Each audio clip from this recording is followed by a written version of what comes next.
അധ്യായം 97. അൽ ഖദ്ർ, മക്കയിൽ അവതരിച്ചത്. ഖദ്ർ എന്നാൽ നിർണയം എന്നാണ് അർത്ഥം. വിശുദ്ധ ഖുർആൻ അവതീർണമായ രാത്രിയെ അഥവാ നിർണയത്തിന്റെ രാത്രിയെ സംബന്ധിച്ച് വിവരിച്ചിട്ടുള്ളതുകൊണ്ടാണ് ഈ അധ്യായത്തിന് ഇപ്രകാരം പേർ നൽകപ്പെട്ടത്. ബിസ്മില്ലാഹിർ റഹ്മാനിർ റഹീം.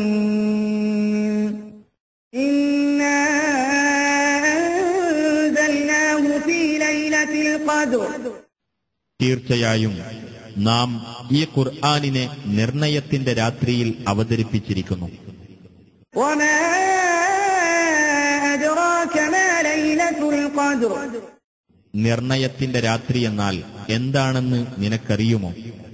ലൈലത്തുൽ ഖദ്രി ഖൈറും മിൻ അൽഫി ശഹ്ർ.